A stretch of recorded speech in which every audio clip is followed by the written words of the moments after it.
लागत ना फस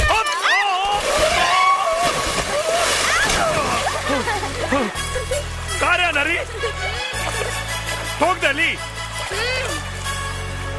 अरे साला चश्मा खुद लगौले बाड़े और हमके आंधर कहता रे। और सुन है ने और रास्ता पे खड़ा रहबे तो केहू ठोक के जाए। हाँ? ई रास्ता तोर बाप बनवले बाने। हाँ आ गईले। क्या रे? रामेश्वर बाबा। अरे बाप रे बाबूजी। बाबा का नाम। खुश रहा बेटा खुश रहा। हुसैन बेटा यहाँ क्या करत बाड़ा? मछली पकड़े तानी। अच्छा मछली पकड़ तारा। तू का करता? लागता कबीर चाचा के मछली के मगरमच्छ पकड़ ले ली बिया।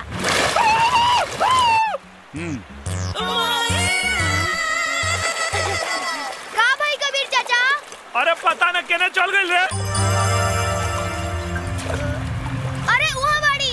अरे अरे लड़की कम विपद ज्यादा है।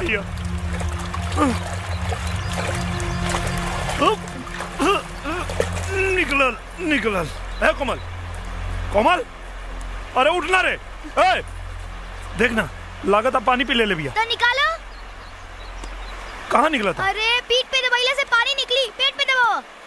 पेट पे? हाँ दबाओ।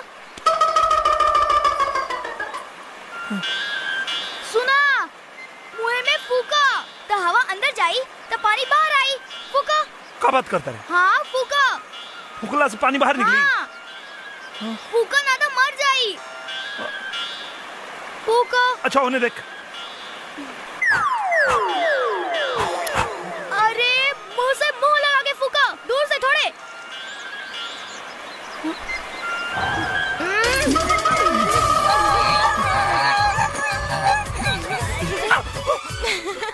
अरे साला अगर पानी निकाले में हमारे पानी निकल जाए।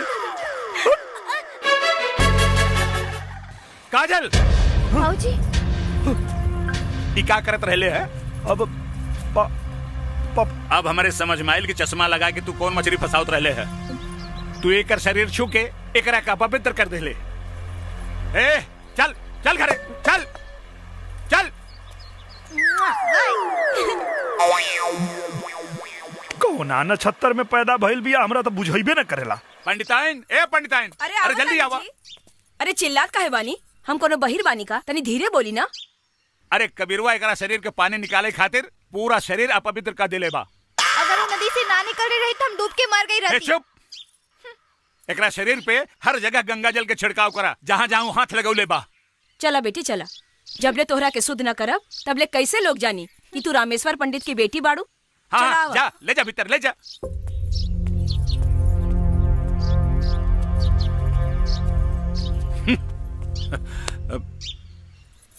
कोमल हमके तू ई बतावा कहाँ कहाँ हाथ लगावले बतो के? आँख में माई। रामेश्वर पंडित के बिटिया पोखरा में नहा रहल बिया। अरे पता ना कहाँ ससुर कहाँ कहाँ हाथ लगौले होई। हाथ पे माई।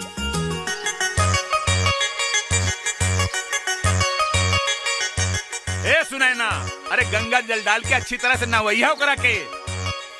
ओठ पे माई। अरे कोनो तो ऐसा जगह होई जहाँ तोहरा के छुवले ना होई।